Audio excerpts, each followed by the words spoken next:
Your Steve Jones Show podcast will start shortly. The Steve Jones Show podcast is sponsored by Brewers Outlet, your beverage supermarket on Reagan Street in Sunbury.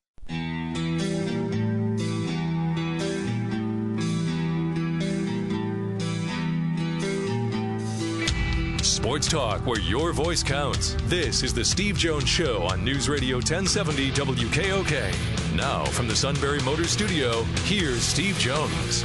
Today's show brought to you by Brewers Outlet, Reagan Street in Sunbury, the beverage supermarket. Imports, domestics, microbrews, best selection of beer anywhere. Wine coolers, water, soft drinks, snacks. They roast their peanuts fresh and hot every day. And the pickle bar, all together now, is indeed, led by the barrels and the dills, second to none. All at Brewers Outlet, Reagan Street in Sunbury, the beverage supermarket. And I'm in the Sunbury Motors Studio, Sunbury Motors, 4th Street in Sunbury, Sunbury Motors Kia, routes 11 and 15 in Hummel's Wharf. Neil Rudel in just a few moments, but first, our play-by-play call of the day. Baylor stops UConn's 126-game regular season winning streak at the Farrell Center in Waco. Collier rejects Cox. Jackson's got it. It hits!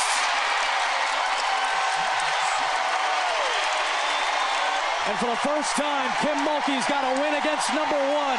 A signature upset in Waco, Texas.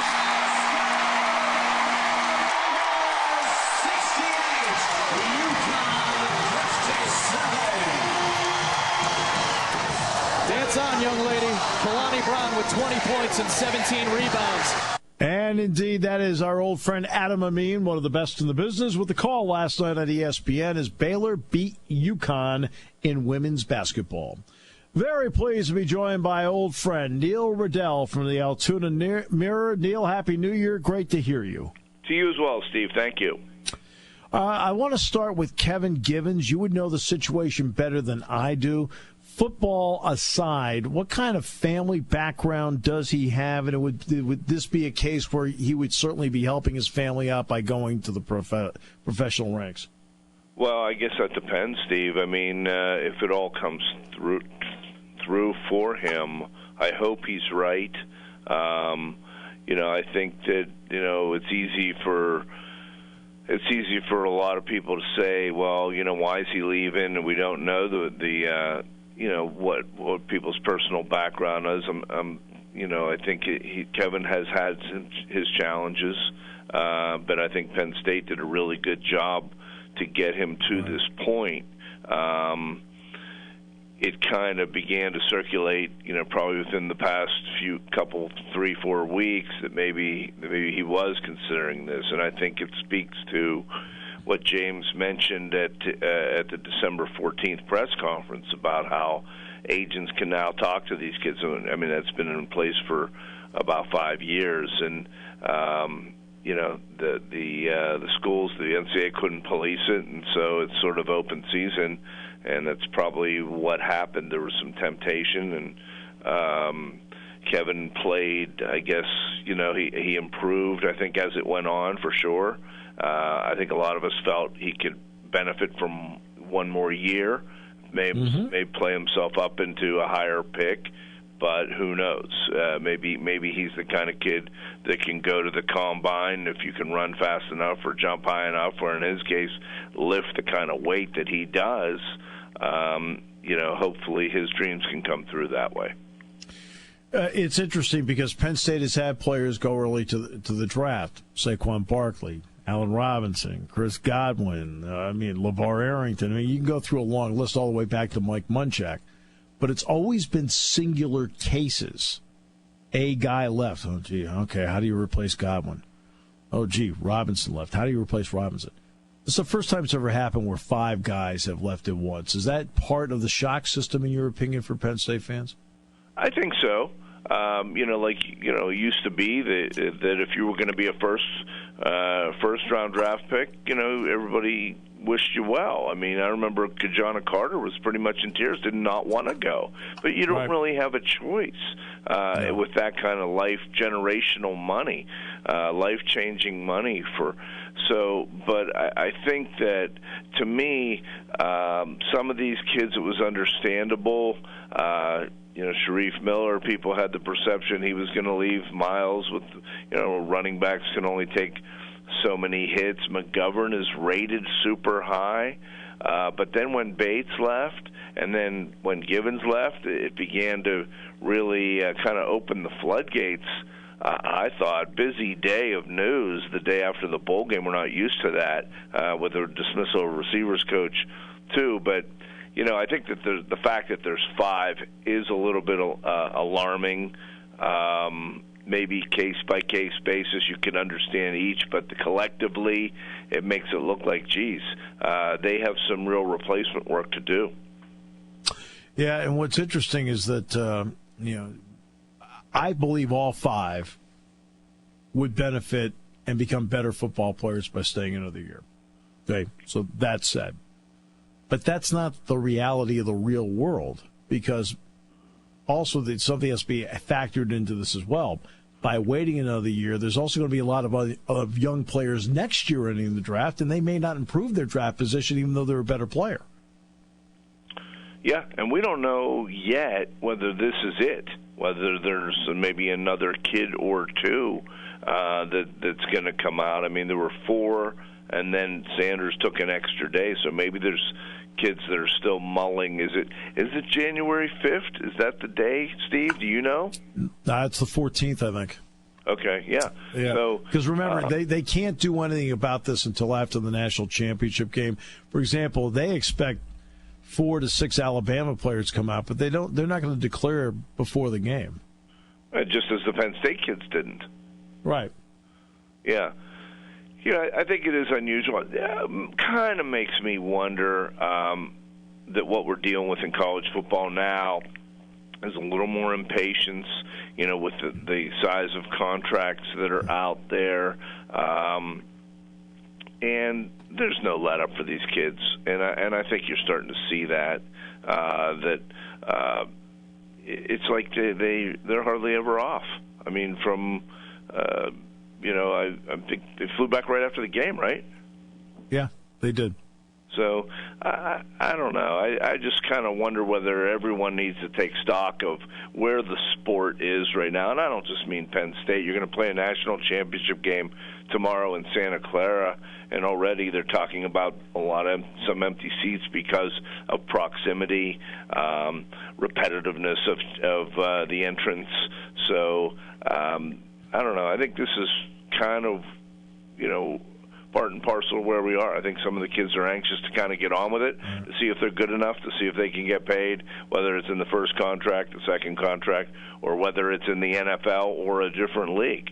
It seems the kids are anxious. Right. No, they're very anxious.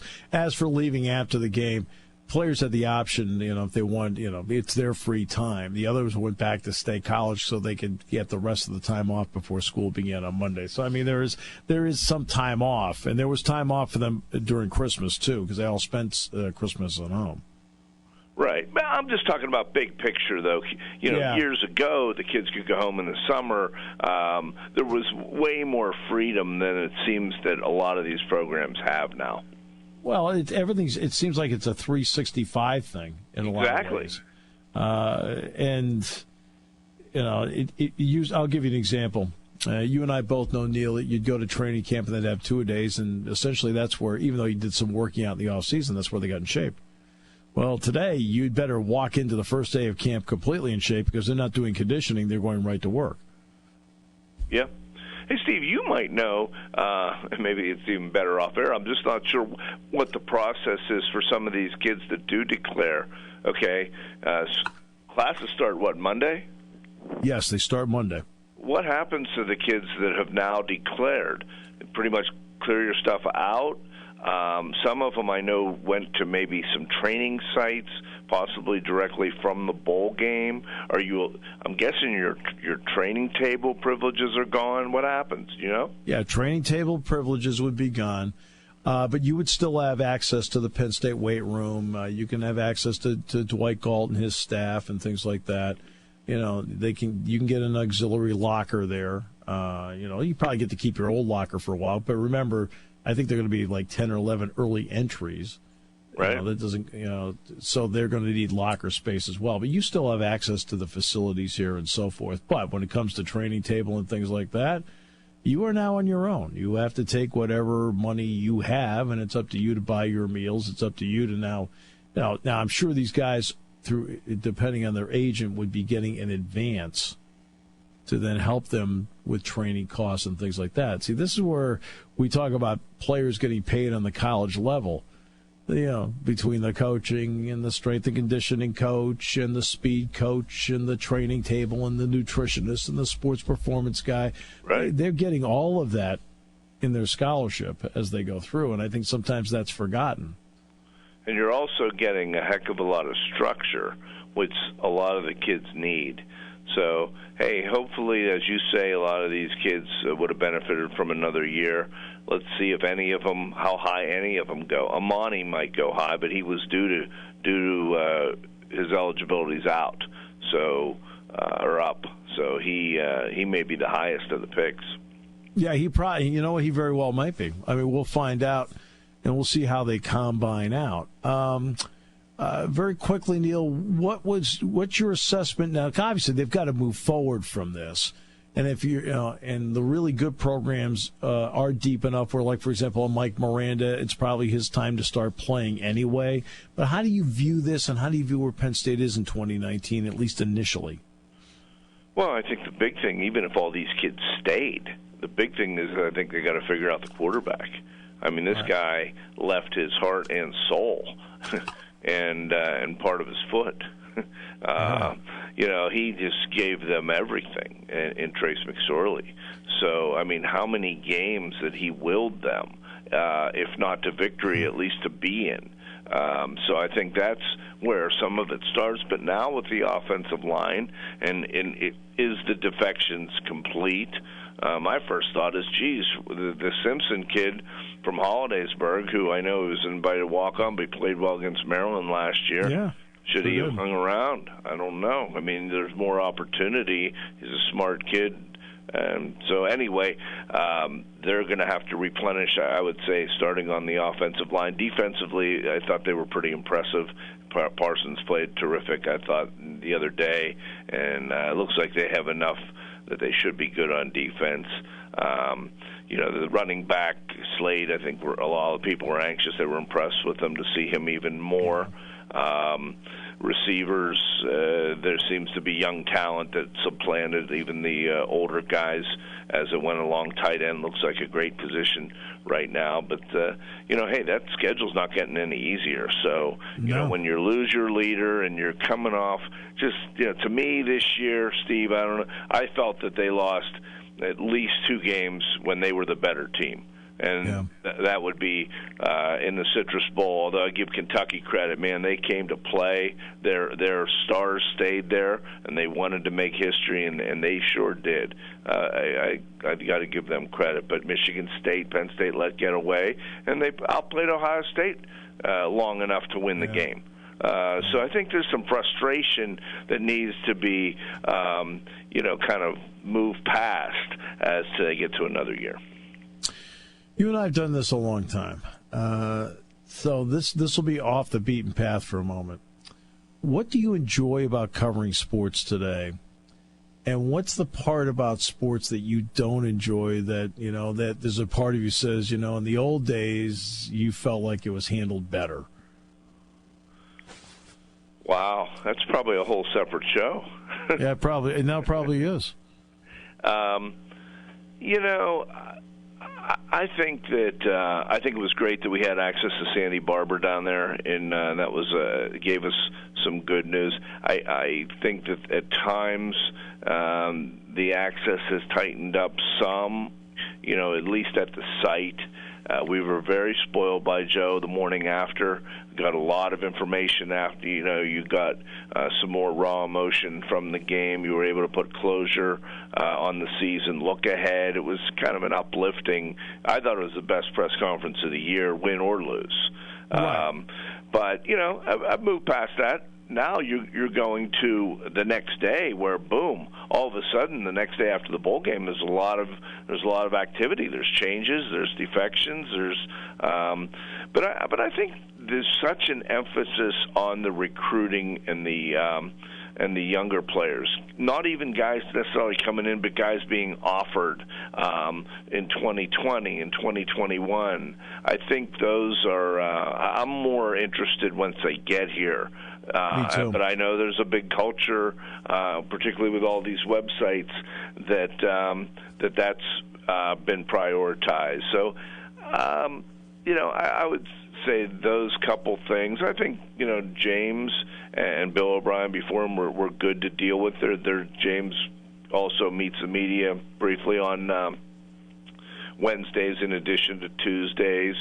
I'd be curious your feelings on the talk show. I thought it was a very valued informational tool.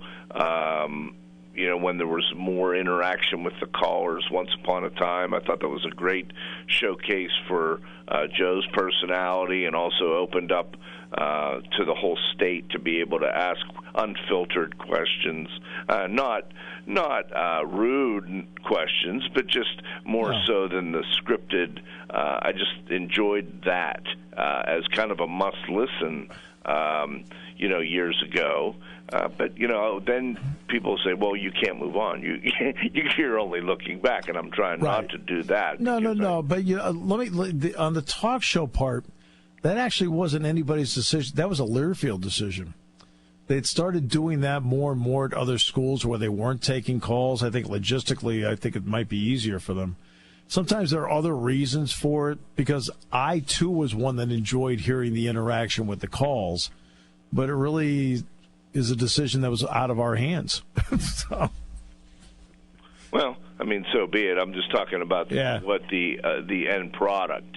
I agree. So when you talk about the week-long coverage, because we're all going hard, we all have a routine that we kind of follow in that regard. But hey, there's still tremendous interest in the program. I feel, I think a lot of us that have been done it for a long time feel fortunate. Particularly in changing media climates, still fortunate to be able to be there, and there's so much interest. I've always felt you can't overcover Penn State football, and we've tried to approach it that way, and I think it's pretty well stayed that way. Yeah, and I agree with. Look, there's no doubt that recruiting's the lifeblood of it. There's no doubt about that. But at the same time, this is where I've been bailed out because I get paid by Penn State. It's a violation for me to talk about it, so it bails me out from talking about it. Yeah, right. That's good. Well, no, because I can't follow all these guys. Can you? No, but there are people that do, and I do think that's important. You have to satisfy that thirst. I agree with that. I agree with exactly what you're saying, that they do a great job with it. I'm really glad I don't have to do it, though. Yeah, me too.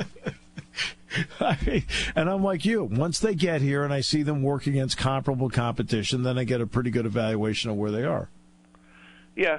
So the rest of it there would be kind of nitpicky type of things of certain styles. People did it one way versus another way. I will say this as far as the media. I think that the increasing number of night games is very challenging, particularly for the print media. Friday night games where you're colliding with high school football, and we try to put together, at least 3 full pages of Penn State football displayed nicely. Those are challenges, but hey, television drives that. There'll be another one this year at Maryland, which I think will really help Maryland. So, hey, you got to be flexible enough, right, Steve? Yeah, you do. You do. It's TV dictate. I'm going to do a game next Thursday at Nebraska at 9 o'clock at night. Yeah, right. Because TV says and then it's get on 9 a plane, o'clock. Right? Yeah, then get on a plane and come back. And you know what? When it comes to doing the job, I'm having the time of my life, so really there are no complaints. Exactly. You still enjoy it, but it's definitely a max effort. All the media leaves, the the stadiums are dark. You're hoping to be able to get out on the road, that you're not locked in somewhere. But it is a max effort. But you know what? Most of the guys that I think, and you've had them all on your show, we all still enjoy it, and we count ourselves fortunate to be able to write about a product that many people care about. Great to call you friend. Appreciate it very much, Neil. Thank you, Steve. Enjoy the basketball season. Yeah, we're doing the best we can. Thanks. All right, take care. Thank you. Neil Rudel, Altoona Mirror. We'll come back. Hey, by the way, picks in the final half hour with the most interesting man in New England. Not just Connecticut. We branched out. Yeah, we're getting regional here. All right. The most interesting man in New England. Yeah. I mean, he's gone from being the most interesting man in the Connecticut Valley to being the most interesting man in the state of Connecticut. Now he's the most interesting man in New England. And New England encompasses Tom Brady. We'll come back with more in a moment. On News Radio 1070 WKOK, brought to you by Brewers Outlet. When it comes to car buying, there's the other guy's way, and then there's the SMC way. The other guys force you into a vehicle you really don't want. The Sunbury Motors way lets you take the time you need to browse, ask questions, and take the test drive and think on it. For over 100 years, the Mertz family and all their employees have made your experience the most pleasant one you'll ever have. The other guys won't offer you the best price for your trade, no matter how much they say they will. The SMC way is their promise to provide you with the most money the market shows your vehicle is worth. The SMC way is to offer you all applicable factory rebates on new vehicles and generous discounts. Looking for a pre-owned vehicle? The SMC way checks each vehicle in a 200-mile radius to determine the lowest price, then beat it. It's the lowest price promise, just part of the SMC way. The choice is up to you, the other guy's way or the SMC way. The SMC way wins every time. Sunbury Motors Company in the North 4th Street Auto Plaza, Sunbury, and at sunburymotors.com. Selling more cars and satisfying more customers for over 100 years. Party time, game time, or just fun time. Doesn't matter what time it is, because it's Brewers Outlet time. The beverage supermarket has the area's largest beer selection. Imports, microbrews, ciders, and domestics. Pick from over 100 ice-cold 12-packs and dozens of 24-ounce singles. Soda, snacks, hot sauces, fresh roasted peanuts. Make it one-stop party shopping, and don't forget the pickle bar. So whatever you're celebrating or just doing it up, Brewers Outlet, Reagan Street, Sunbury wants to see you. And thank you for your years of patronage.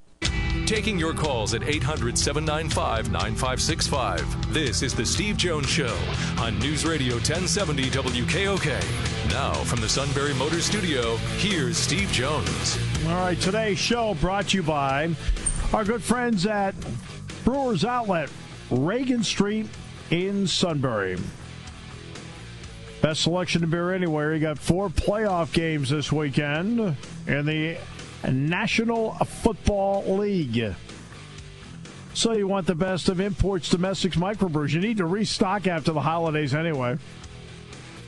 Wine coolers, water, soft drinks, snacks. They roast their peanuts fresh and out every day. And the pickle bar, led by the barrels and the dills. Indeed, all together now, second to none. Thanks for participating there in the car on routes 11 and 15. Appreciate that. Brewers Outlet, Reagan Street in Sunbury, the beverage supermarket. And we are in the Sunbury Motors studio. When's the last time I was in the studio? I've been on the road all over the place. That was so last year. That was so... Oh, like I said to you yesterday, I woke up in Orlando Tuesday, I woke up in State College Wednesday, I woke up in Michigan Thursday, and I woke up in State College this morning. And today's show is brought to you is Sunbury Motors, 4th Street in Sunbury. Sunbury Motors Kia, routes 11 and 15 in Hummel's Wharf. We now bring in the most interesting man in New England. Happy birthday. Oh, jeez, here we go. To you.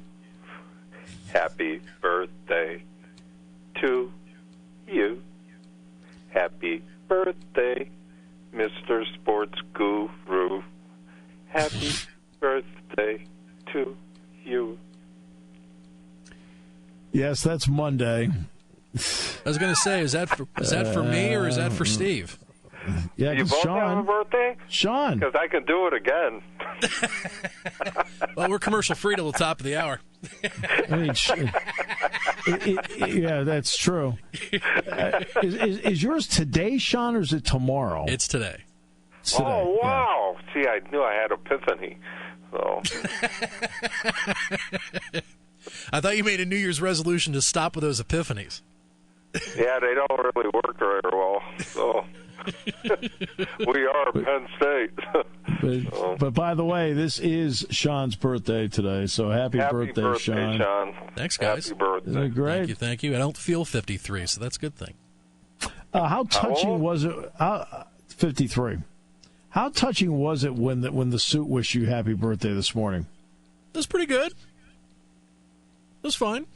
Because normally he doesn't recognize you live. No, he did. He did. Awesome. Your guys' birthdays are like a couple days apart. Yeah. Yeah. That's This is how the suit wished him happy birthday. He says, "Well, happy birthday. You know, I've got a birthday."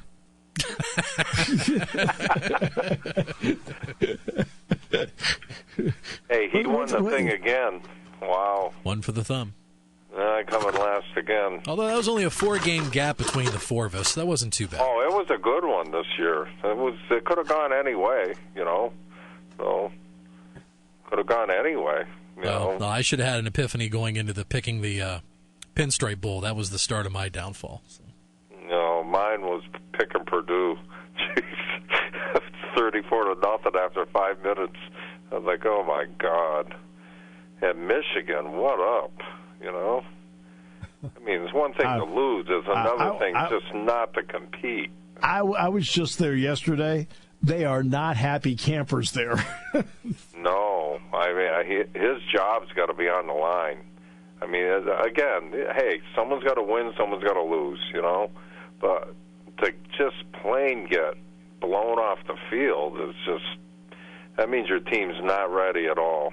So, and I thought that way about Miami. Miami looked like they did not want to be there. Michigan looked like they didn't want to be there. Purdue didn't have a clue, and they started getting dirty.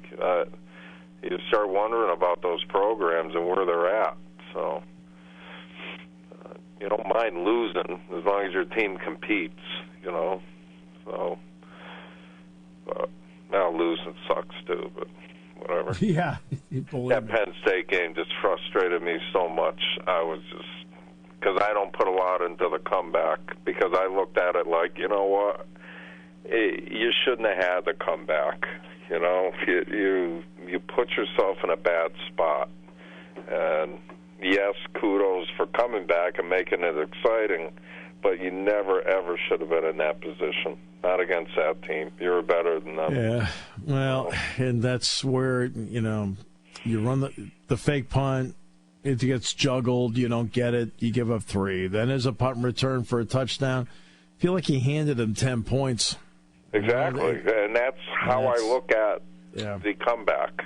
You know, you had to come back because of things you did, not because you're playing Alabama and they're a great team and you just came back and roared back into the game. You had to roar back because your defense is stopping them completely and then comes out after halftime and can't stop them at all.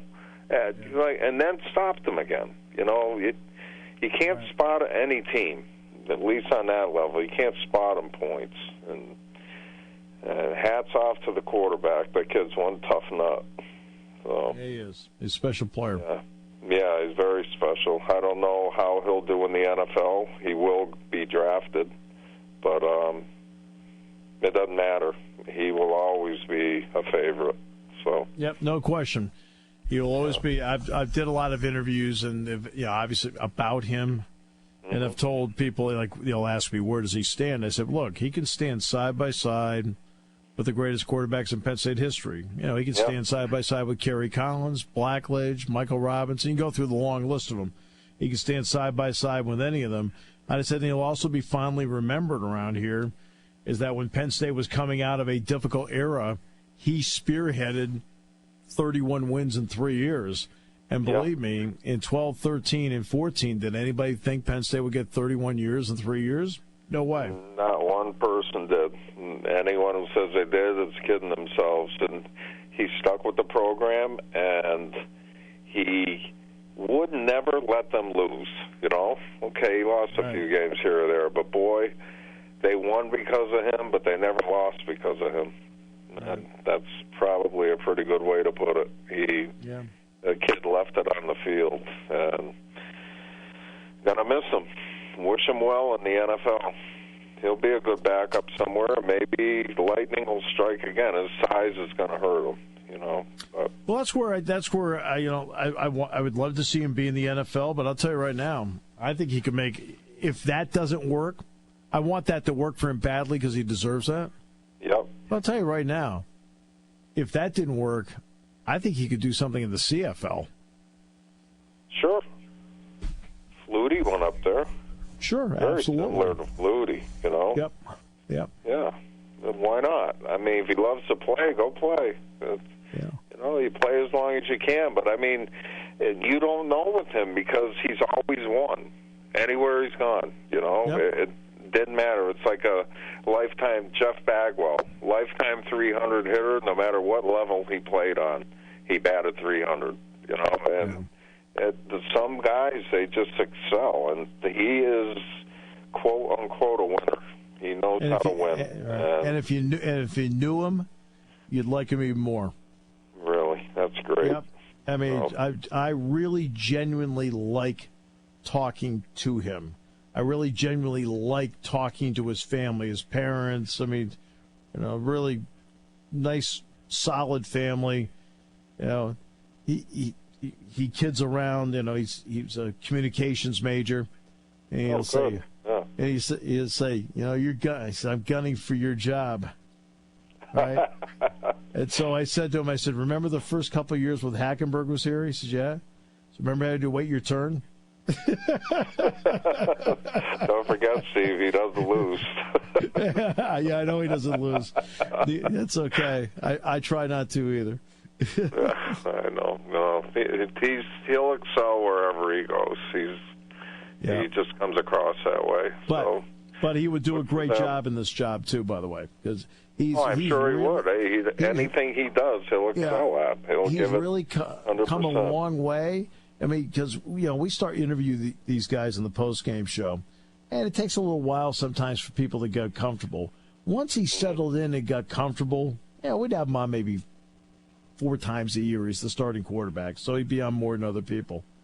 He'd settle in, and he just talking paragraphs, gave great insight. I mean, once he gets into doing this, if that's what he decides to do, he'll be very, very good. Good.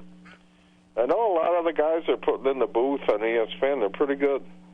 You know, as color guys, they're very, very good. So, I don't know. But he's young. He's got a lot of I think he's got a lot of football left in him. So. Well, let's hope so if it's what he wants. So. Yep. Hey, you never know. Look at Drew Brees. So. Yeah. You know, the size, didn't stop Drew Brees. So. No. Anyway, what else is up? What you been up to? Traveling, enjoying the world. Absolutely, and the world enjoys me traveling. They get a lot of money from it. All right, holy crap! I'm supposed to be at the South Windsor Town Hall right now installing brackets. Oopsie. Oops. Well, let's make some picks then. It just hit me. I said, "Oh my gosh." Okay. Oh well, they'll be mad at me Monday. We'll get you out the door, or you can leave in 15 minutes. One of the two. No, they won't be open. You can only work there after. Oh boy. Oh well. Double secret of a text. It's just a town. They won't pick up my garbage. Yeah, they don't pick it up anyway. Look, what they don't seem to understand is you're the most interesting man in New England. Once they grasp that concept, give you some leniency. Grasp it. So look at you, King. Hey, how about the Steelers? What up? We talked about that enough last hour. So anyway, King. Wow. I'm sick of the drama. Good, huh? I'm sick of the drama. I'm tired of it. I'm just... last off-season, Le'Veon Bell. This off-season, it's AB. It's just... You know what they need to do? They need to switch to the AFC East and play in the league the Patriots do. And I'm serious. The Patriots, the people don't pay enough attention to that. They win their division every year. I mean, okay, they play Buffalo twice, Miami twice, the Jets twice. You know, they don't get challenged. I mean, Pittsburgh's going to play the Ravens twice, you know. There's nothing in the East like that. They start every year 5-1. Yeah. There's nobody to challenge them in the East. Pittsburgh's got to fight every year, you know. The Cincinnati game's always tough, you know. Now Cleveland's coming around, and even when Cleveland stunk, they were still tough. Yeah, I just hope and pray that the Bengals are going to hire Hugh Jackson as their head coach next. And that's just funny. The guy's wwon 3 games in 3 years. Yeah, he gets a head coaching job. My fingers are crossed. I'm going to apply. So, King, last week you were 4-1, not too bad. So we look back to Week 7 when you were just at 500 at 19-19. Well, since then you've gone 35-21, 4-1 last week. So you're sitting pretty good right now at 58-41.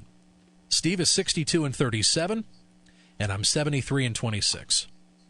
Unbelievable year, Sean. Unbelievable. You're setting a new world record. I don't know about that, but that's really good. But hey, straight up picking, we're making cash. So I'm just not betting. That's the only thing. So, that's the problem. I'm not betting. You're going to get 9 pickles for all your work. Enjoy them. Yeah. So I kind of have a theme as to what I'm going to go with my picks, and I'll share that as we go along. So we'll knock these games out in chronological order for Round 1 NFL Wild Card Weekend. Saturday, 4:30. You've got the ESPN ABC simulcast with Tess, Witt, and the Booger Man, and of course Penn State great Lisa Salters on the sideline. The Indianapolis Colts and the Houston Texans meeting for the 3rd time this season. And I got to thinking, it was back in Week 4 when Frank Reich made that 4th down call in his end of the field. I mean, that day, Houston could have gone 0-4. They may not be here in the playoffs, hadn't been for that game. True. So, but Colts-Texans tomorrow. Houston. I'm going with the Colts. Wow. It's a good pick. I got Houston. Whoa. Yeah. I'm going Houston. Okay.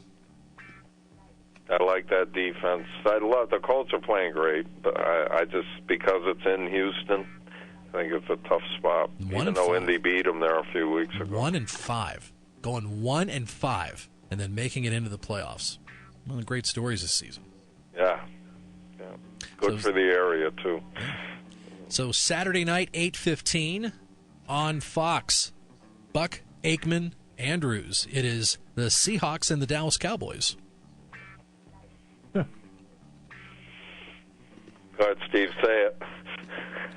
Seattle. I won't pick Dallas. Oh, my God. Oh, Sean, the Giants played last week, Dallas, and should have won the stupid game. And I was thinking, God, we should have picked that game. Steve had been going nuts, and then Dallas won anyway. I didn't see anything else flying all day. No, it was torture. Put it this way. Barkley is just playing an unbelievable game, okay? Without Barkley, they do nothing. Now they get the ball back. Their defense lets Dallas go all the way down the field and score. They get the ball back. All they need is a freaking field goal. Dallas is celebrating, gets a 15-yard penalty. The Giants get the ball almost a 50-yard line after the kickoff. They need about 12 yards to get into field goal range. 4 plays. Barkley never touches the ball. All he had to do was dive in the air 4 times. He'd have got 15 yards. I mean, my God, as a head coach, you put the ball in your best player's hands when it's crunch time. If you lose, well, that was our best shot. That's the Cleveland Browns and the Ravens throwing last the ball week. in the stands. He's doing all this crap, and oh man, I'm throwing crap at the TV. It was a mess. Well, that's the Browns-Ravens game. It's a game we had down in Orlando. So Jack and I are watching the game. And now here the Browns point blank. And we start discussing a couple of play calls we'd like to see. And they called the 4 worst plays you could possibly call on the planet. I looked at them, I said, all you do for a living is football. And those are the 4 best plays you can come up with? It's unbelievable, some of this stuff. You're like, unbelievable. Barkley didn't touch the ball, didn't even get targeted. You're like, my God, you only need 12 yards. Give it to Mr. World over here. He'll plow him over and get it. He'll dive through the air. He'll do whatever. But anyway, we better hurry up. I got Dallas. I am also taking the Seahawks, like Stefano. Good picks, guys. Good picks. They will be if they pan out. Yeah. All right. I don't trust myself. So now the Sunday games. The Sunday games. The early one at 1. You've got a rematch of a game just a couple of weeks ago, a Saturday night game. You've got the Los Angeles Chargers going cross-country to take on the Baltimore Ravens. That'll be your 1 p.m. game on CBS on Sunday. This is a gigantic test for Lamar Jackson. Here's the reason why. It's the first time he's had to face a repeat game. Because right now, Baltimore is doing something offensively that nobody else in the league is doing. And so they're catching everybody off guard. They don't have any time to prepare for it. The Chargers are the first team that get a second shot at it. That's why I find it interesting. Now, that said, I think Baltimore's defense is too good. They'll win. But it'd be interesting to see how the Chargers handle Jackson because it's the first time he's had to face somebody twice. He's a tremendous athlete. Can't throw to save his soul, but he's a great athlete. Yeah, I'm taking Baltimore. Nobody wants to play them. That's a one nasty team. I got Baltimore. Because of the reason you just said, Steve, Lamar Jackson can't pass to save his soul. Phillip Rivers can, and I'm taking the Chargers. Now, if that game would have been maybe played in September or in October, I probably would have taken Baltimore, but since it was just a couple of weeks ago, Chargers will get it figured out. I'm going to take Los Angeles. Yeah. Very You're nice. going to bury me, Sean, if you're right. Holy, well, I'm already buried. 20 games back. Final 23. Final game of the weekend, Eagle 107 on Sunday afternoon. By the way, all 4 of these games you'll be able to hear here on WKOK with Westwood One. We've got every NFL playoff game here. But if you want to catch Merrill and Mike and Howard on Sunday on Eagle 107, 3 p.m. pregame, 4:40 the kick from Soldier Field, Philly and the Chicago Bears. We got a little over a minute to go. The Bears. Okay. I got St. Nick. I got the Eagles. I think they're on a roll. I am also going to take the Philadelphia Eagles. So The Bears. Bears, huh? Okay. How about Alabama, Clemson? Alabama, and I think Alabama will bury them. I've also I got got Clemson. look at you, kept, Clemson. What kept Oklahoma in it was the incredible mobility of Kyler Murray. Lawrence doesn't even remotely have that kind of mobility. Got a great defense. Yeah, I'm also taking Alabama. So anyway, the reason why I took the Colts, Seahawks, Chargers, and Eagles, I just think all 4 of those quarterbacks are better passers compared to their opponents on the other side of the field. You're very right. Passers. I understand that. Yeah. I took the better football guys. teams. So now you're talking smack. Now you're talking smack in Week 19. All right. That's exactly right. Yes. Happy birthday, Sean. Thanks, bud.